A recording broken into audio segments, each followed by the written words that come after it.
Picture this. You're enjoying a nice, relaxing evening at home, when suddenly the night sky fills with a blinding flash. Looking up in the sky in awe, you see that the moon has vanished. What just happened? Did the moon just explode? If the moon were to explode, the consequences would be disastrous for life on Earth. But first, how would this even be possible? The moon is a solid object, and objects can't just explode like a firework. To make the moon explode, we need an energy source. Enter nuclear fusion. Nuclear fusion is the process that powers our sun.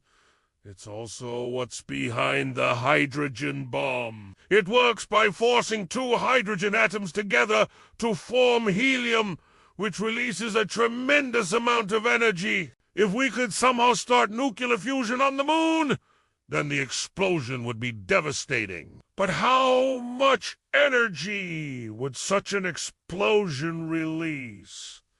The moon is made mostly of rock and dirt. So let's assume that its composition is similar to granite, which is a type of igneous rock. On average, granite is about 40% silicon dioxide, 30% aluminum, 10% calcium, 10% sodium and potassium, and 5% iron and magnesium. By mass, the moon weighs roughly 7.34 times 10 to the 22 kilograms.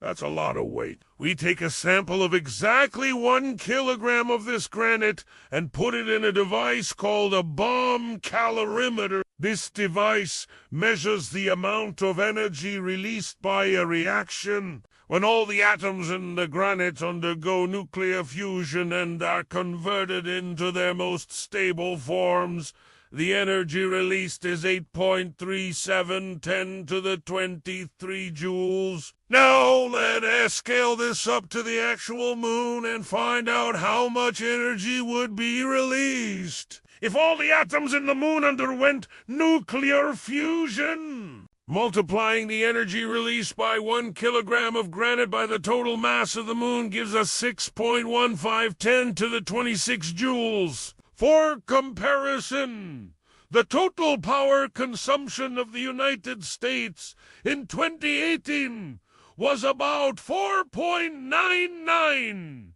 Ds to the 19 watts. So the moon has roughly 1.24 times 10 to the 7 times the total power consumption of the U.S.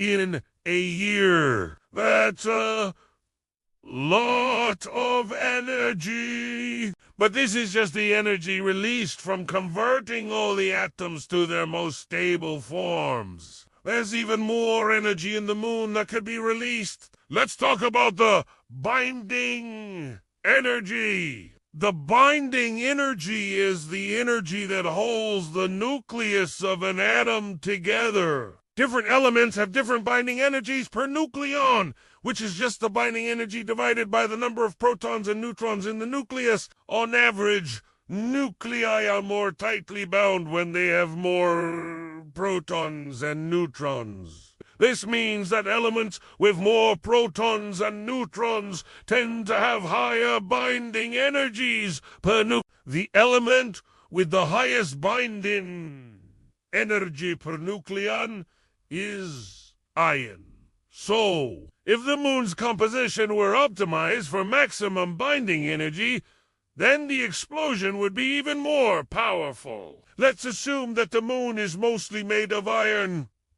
A 1 kilogram sample of iron releases 8.8110 to the 22 joules of energy when converted into its most stable form. Scaling this up to the actual mass of the moon gives us 6.41 times 10 to the 25 joules. And that's still not the upper limit. Iron can undergo nuclear fusion to form nickel, which has a higher binding energy per nucleon. A 1 kilogram sample of iron releases 4.47 times the S to D 23 joules when fused to nickel. Scaling this up to the actual mass of the moon gives us 3.61 times 10 to the 26 joules. So there you have it. If the moon were to explode from nuclear fusion, the explosion would be absolutely devastating. So can the moon actually explode? The short answer is no. The slightly longer answer is no. Not without some serious help from our friends over at NASA. You see, for nuclear fusion to occur, temperatures of around 10 million degrees Celsius are required. What do you think? Would you rather have a really big fireworks show or just keep the moon where it is? Let me know in the comments section below. Also, don't forget to subscribe so you're notified every time we upload a new video. And I'll see you next time.